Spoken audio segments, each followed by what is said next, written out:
محرم الحرام کے موقع پر ملتان کی 500 سال پرانی سبیل کا سلسلہ آج بھی قائم۔ مٹی کے برتنوں میں رات بھر پانی رکھ کر صبح پیش کیا جاتا ہے۔ مٹی کے گھڑوں والی سبیل حسین آگاہی بازار کی شناخت بن گئی ہے۔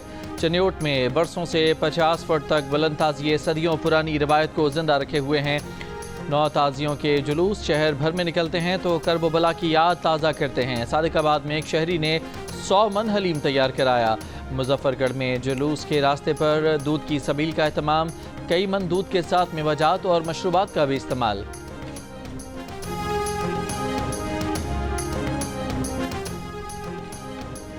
صدر آصف علی زرداری نے یوم عاشور پر پیغام میں کہا کہ کربلا میں صرف ایک جنگ نہیں لڑی گئی بلکہ وہاں ضمیر، کردار اور دین کی اصل روح کا امتحان تھا۔ امام حسین اور ان کے جانثاروں نے تاریخ کو وہ سبق دیا جسے زمانہ کبھی فراموش نہیں کر سکتا۔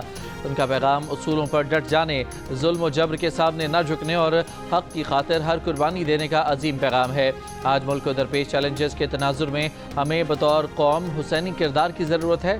وزیر اعظم شہباز شریف نے کہا کہ واقعہ کربلا ہمیں یہ درس دیتا ہے کہ حق کا راستہ کٹھن مگر دائمی فلاح کا ذریعہ بنتا ہے۔ اگر ہم کربلا کی روشنی میں اپنا راستہ طے کریں تو پاکستان فلاحی اور خوددار ریاست بن سکتا ہے۔ ہمیں اپنی قومی زندگی میں دیانت، برداشت، صبر، قربانی اور اصول پسندی کو جگہ دینا ہوگی۔ ایران کے رہبر اعلیٰ آیت اللہ خامنہئی منظر عام پر آ گئے۔ تہران میں شب عاشور کی مجلس میں شرکت، عزاداروں نے فلک شگاف نعروں سے آیت اللہ خامنہئی کا استقبال کیا۔ اسلام آباد اور راولپنڈی میں موسلادھار بارش، کوہٹا میں شدید بارش سے سیلابی صورتحال، پانی مکانات اور دکانوں میں داخل، کچے مکان کی چھت گرنے سے 2.5 سال کی بچی جاں بحق، 3 خواتین زخمی۔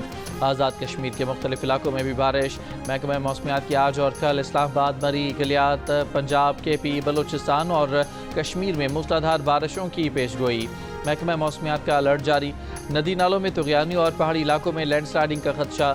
بلوچستان میں قلعہ سیف اللہ کی تحصیل مسلم باغ میں طوفانی بارش، درجنوں مکانات کی چھتیں اڑ گئیں۔ بجلی کے 100 سے زائد ٹاور گر گئے۔ مواصلاتی نظام شدید متاثر۔ وابڈا کالونی، گریڈ اسٹیشن کالونی اور کیسکو دفاتر کو نقصان ہوا۔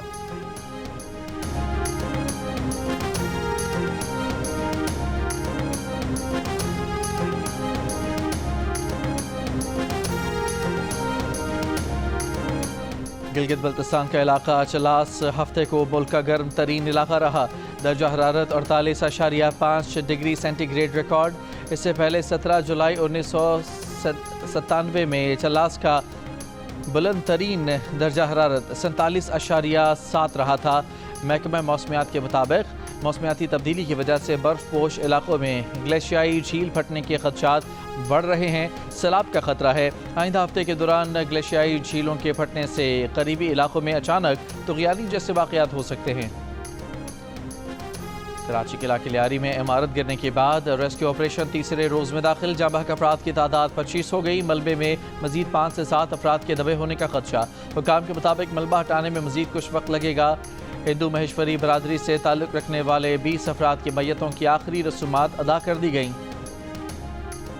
12 بجے کے ٹائم پہ آئے، بولتے ہیں خالی کریں۔ میں اپنی فیملی لے کے کہاں جاؤں؟ چھوٹے چھوٹے بچے ہیں ہمارے، خدا کا خوف ہونا چاہیے کہ یار چھوٹے چھوٹے بچوں کو لے کے کہاں جائیں گے ہم لوگ، اس سے بتاؤ۔ اور ہمیں ٹائم دے رہے کہ بعد 2 گھنٹے 3 گھنٹے کے باپ کا راج چل رہا ہے کسی کے۔ غیر قانونی ہے تو انہوں نے اس کے اندر میٹر وغیرہ یہ وہ، اور کے بی سی یہاں پہ ایک بلڈنگ نہیں، 1000 بلڈنگیں جو بنی ہوئی ہیں 8 مالہ، انہوں نے ہر فلور پہ انہوں نے اندھا پیسہ کھایا۔ آج جو انتظامیہ ان سے کیوں نہیں پوچھ رہی؟ خالی کرا رہے ہیں ہم تو، اس حالت میں کہاں لے کے جائیں گے اپنی فیملی، بتائیں نا۔ سرکاری اسکول چھوڑو، پرائیویٹ اسکول میں چلے جاؤ، کوئی جائے گا؟ کوئی نہیں جائے گا۔ مذاق بنا کے رکھا ہوا ہے انہوں نے۔ کراچی لیاری آگرہ تاج میں 8 منزلہ رہائشی عمارت میں دراڑیں پڑ گئیں۔ انتظامیہ نے خطرناک قرار دے کر عمارت کو خالی کروا دیا۔ بجلی کاٹ دی گئی، پانی کی ٹینکی توڑ دی گئی۔ رہائشیوں کا احتجاج، متبادل رہائش دینے کا مطالبہ۔ کہا جب عمارت بن رہی تھی اس وقت ادارے کہاں تھے؟ ڈی سی کراچی ساؤتھ کا کہنا ہے کہ متاثرہ رہائشیوں کو اسکول میں منتقل کرنے کے لیے پیشکش کی ہے مگر عمارت کے رہائشی اپنے رشتہ داروں کے گھر جا رہے ہیں۔ یہ بھی کہا کہ بلڈر کے خلاف کارروائی کریں گے، کوشش کریں گے متاثرہ خاندانوں کو واپس ادائیگی کرائیں۔ واضح رہے کہ عمارت 2 سال قبل تعمیر کی گئی تھی۔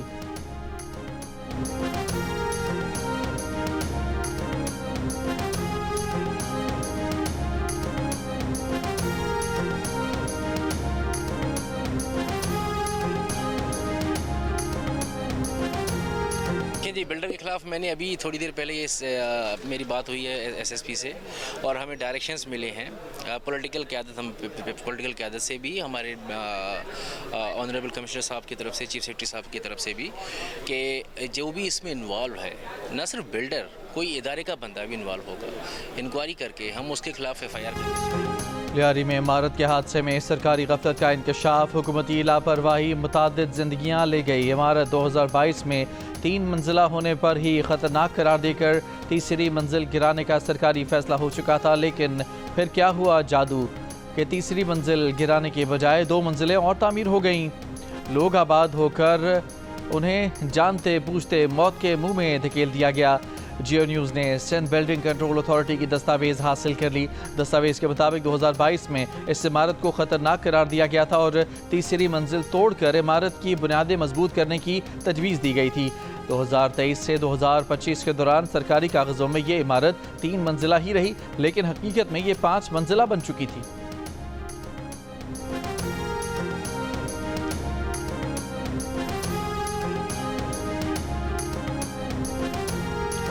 امریکی ریاست ٹیکساس میں شدید بارشیں اور بدترین سیلابی صورتحال، ہلاک افراد کی تعداد 48 ہو گئی۔ 27 لڑکیاں تاحال لاپتہ، مختلف علاقوں میں کئی فٹ پانی کھڑا ہو گیا، مکانات اور گاڑیاں پانی میں ڈوب گئے، درخت گرنے سے راستے بند۔ متاثرہ علاقوں سے ہیلی کاپٹرز کے ذریعے 850 افراد کو نکالا گیا۔ گورنر نے صدر ٹرمپ سے وفاقی ایمرجنسی کا مطالبہ کر دیا۔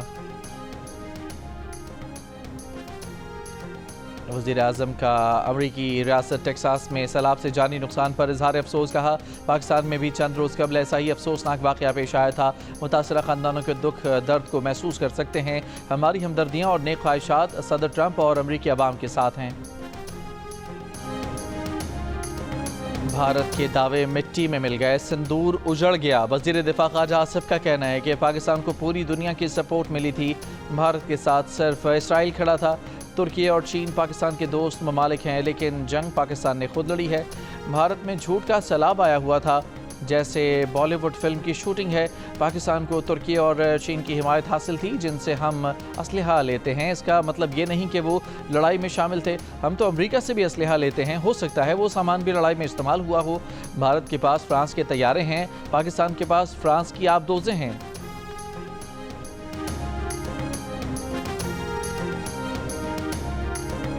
پیپلز پارٹی نے کوئی ایسی خواہش کا اظہار نہیں کیا، وہ ہمارے الائز ہیں اور الائز رہیں گے۔ ہمارا بہت ہی بہترین ورکنگ ریلیشن شپ ہے، ان کی پوری سپورٹ ہے، اور جو مشکل کے ساتھی ہوتے ہیں وہ ان کو اچھا وقت آنے پہ چھوڑا نہیں جاتا۔ نائب وزیر اعظم اسحاق ڈار نے کہا ہے کہ پیپلز پارٹی نے وزارتیں لینے کی کوئی بات نہیں کی۔ پیپلز پارٹی حکومت کی اتحادی ہے اور رہے گی، ان کے بغیر حکمت عملی بنانا آسان نہیں تھا۔ پیپلز پارٹی نے مشکل وقت میں ساتھ دیا، اچھے وقت میں نہیں چھوڑیں گے۔ سادہ اکثریت کے حوالے سے اب ہمیں مسئلہ نہیں، ہم پیپلز پارٹی کے ساتھ پہلے سے زیادہ تعاون جاری رکھیں گے۔ ایک سوال کے جواب میں اسحاق ڈار نے کہا کہ نواز شریف کے اڈیالہ جیل میں بانی PTI سے ملاقات کی باتیں قیاس آرائیاں ہیں۔ یہ ملاقات کسی کی خواہش تو ہو سکتی ہے، لیکن ہمیں کسی کے پاس جانے کی ضرورت نہیں۔ تمام سیاسی جماعتوں سے مل کر کام کرنے کے لیے تیار ہیں، چاہے وہ حکومت کا حصہ ہوں یا اپوزیشن کا۔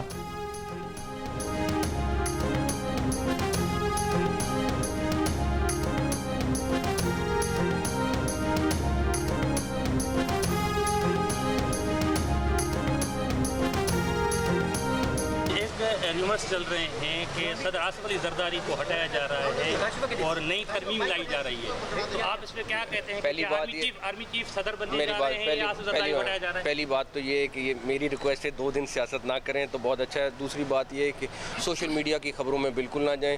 میرے خیال میں لوگوں کو تکلیف ہے کہ یہ سارے اکٹھے ہیں، تو وہ اس لیے پہلی دفعہ پولیٹیشینس، گورنمنٹ اور ہماری جو ملٹری اسٹیبلشمنٹ ہے وہ ساری اکٹھی ہے، تو لوگوں کو تکلیف ہوتی ہے، تو وہ لوگ اس طرح کی باتیں کریں۔ میری ریکویسٹ ہے کہ 2 دن پولیٹیکل باتوں سے پرہیز کیا ہے۔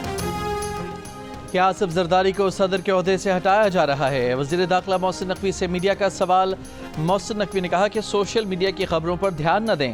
سکھر میں میڈیا سے گفتگو کے دوران کہا کہ پہلی دفعہ سیاستدان، حکومت اور ملٹری اسٹیبلشمنٹ اکٹھی ہے تو کچھ لوگوں کو تکلیف ہوتی ہے، سب اکٹھے ہیں، اس لیے جن لوگوں کو تکلیف ہو رہی ہے وہ ایسی باتیں کر رہے ہیں۔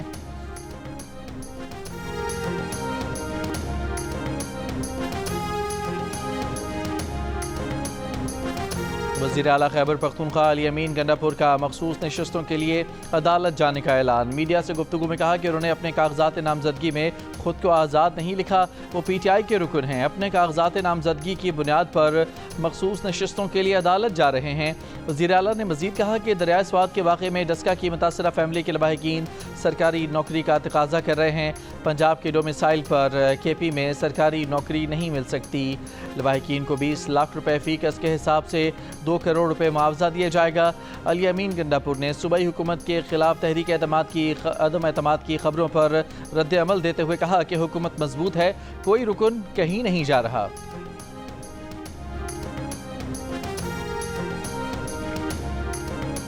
خیبر پختونخوا اسمبلی میں سینٹ کی نشستوں پر انتخابات میں تحریک انصاف کو نقصان کا امکان، 3 نشستوں سے ہاتھ دھونا پڑ سکتا ہے۔ اعداد و شمار کے مطابق 145 رکنی ایوان میں تحریک انصاف کے 92 اور اپوزیشن کے 53 ارکان ہیں۔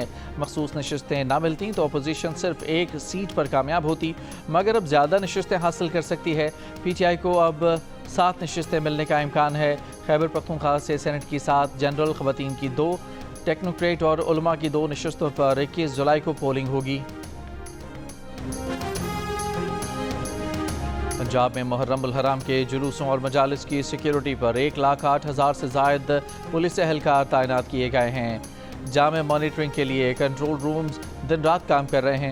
ترجمان پنجاب حکومت کے مطابق پہلی بار فیک نیوز کی روک تھام کے لیے سائبر پیٹرولنگ کی گئی۔ وزیر اعلیٰ پنجاب مریم نواز کی ہدایت پر شربت اور لیمو پانی کی سبیلیں لگائی گئیں۔ جلوس کے راستوں پر صفائی کا خصوصی اہتمام۔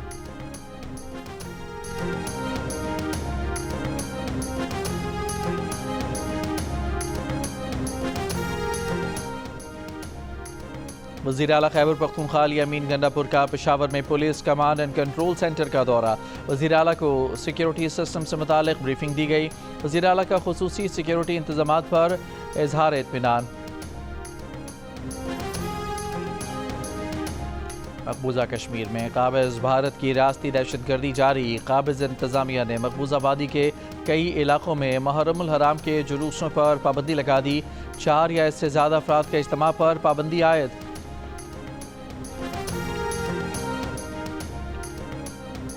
اسرائیلی وزیر اعظم آفس نے کہا ہے کہ حماس کی طرف سے قطری تجویز میں تبدیلی کی درخواست قبول نہیں۔ غزہ کے معاملے پر بات چیت کے لیے مذاکراتی ٹیم آج قطر روانہ ہوگی۔ فلسطینی اہلکار کا کہنا ہے کہ انسانی امداد، رفح کراسنگ اور اسرائیلی فوج کے انخلاء کے ٹائم ٹیبل کی وضاحت پر تشویش برقرار ہے۔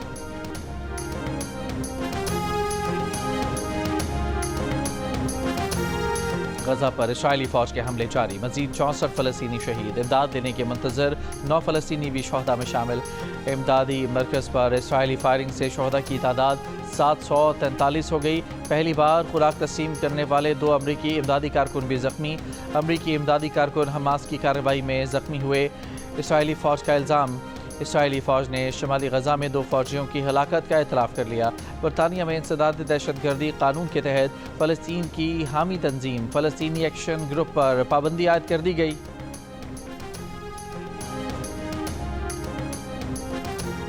برطانیہ نے شام سے تعلقات بحال کرنے کا اعلان کر دیا۔ کسی بھی برطانوی وزیر کا 14 برسوں بعد پہلا دورہ شام دمشق پہنچنے والے برطانوی وزیر خارجہ ڈیوڈ لیمی نے کہا کہ برطانیہ شام کے ساتھ تعلقات بحال کر رہا ہے۔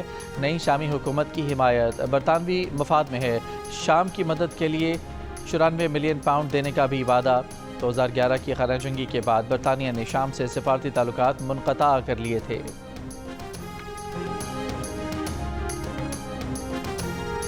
ایبٹ میں جناح آباد میں گھر میں کام کرنے والی لڑکی کی لاش ملی ہے۔ مقدمہ درج، ملزم گرفتار۔ پولیس کے مطابق لڑکی کو زیادتی کے بعد قتل کیا گیا، جسم پر تشدد کے نشانات۔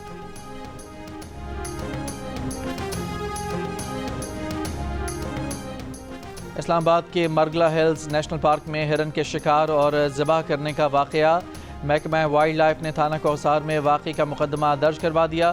ترجمان محکمہ وائلڈ لائف کے مطابق خلاف ورزی پر 10 لاکھ روپے جرمانہ، 1 سال تک قید ہو سکتی ہے۔ نیچر ایکٹ 2025 کی دفعات کے تحت ملزمان کے خلاف کارروائی کی درخواست کی ہے۔ ایکٹ کے تحت اگر کوئی جانور مردہ حالت میں بھی ہے تو وفاقی حکومت کی ملکیت ہے۔ بالی ووڈ کے چھوٹے نواب ہزاروں کروڑ روپے کے اثاثوں سے محرومی کے خدشے سے دوچار۔ مدھیہ پردیش ہائی کورٹ نے سیف علی خان اور ان کے اہل خانہ کو بھوپال میں 15,000 کروڑ روپے کے اثاثوں کا مالک قرار دینے کا فیصلہ منسوخ کر دیا۔ یہ اثاثے بھوپال کے مسلمان نواب کے تھے۔ ان کی بیٹی سابق پاکستانی سیکرٹری خارجہ شہریار محمد خان کی والدہ ساجدہ سلطان پاکستان چلی آئیں تو ان کی جائیداد کو دشمن کی جائیداد قرار دے دیا گیا۔ ساجدہ سلطان کی دوسری بہن سیف علی خان کی دادی تھیں۔ سیف علی خان کا پٹودی خاندان اسی دادی کی بنیاد پر ان اثاثوں کا دعوے دار تھا۔ اب یہ اثاثے کسے ملیں گے؟ ہائی کورٹ نے اس مقدمے کا پھر سے ٹرائل کرنے کا حکم دیا ہے۔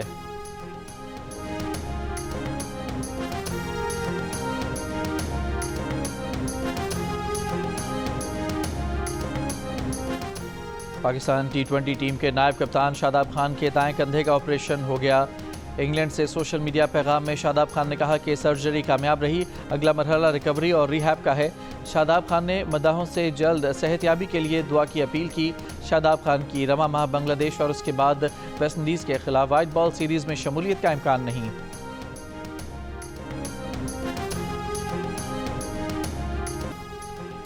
ایشین جونیئر اسکواش میں پاکستان نے انڈر 13 اور انڈر 15 کے ٹائٹل جیت لیے۔ بوائز انڈر 13 کے فائنل میں پاکستان کے سہیل عدنان نے بھارت کے ایان دھنوکا کو شکست دی۔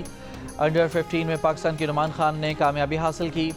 گرلز انڈر 13 کے فائنل میں ماہنور علی کو چین کی ین زیان نے 5 گیمز میں شکست دے دی۔ ومبلڈن ٹینس میں نمبر 1 سیڈڈ پلیئر اٹلی کے جینک سنر پری کوارٹر فائنل میں پہنچ گئے۔ راؤنڈ آف 32 میں سنر نے اسپین کے مارٹنز کے خلاف اسٹریٹ سیٹ میں کامیابی حاصل کی۔ ویمن سنگل میں عالمی نمبر 1 بیلاروس کی اریانا سابیلنکا نے برطانیہ کی ایما ریڈوکانو کو دلچسپ مقابلے کے بعد 7-6 اور 6-4 سے شکست دی۔ مینز سنگل میں نمبر 2 سیڈ کارلوس الکاریز بھی چوتھے راؤنڈ میں پہنچ گئے۔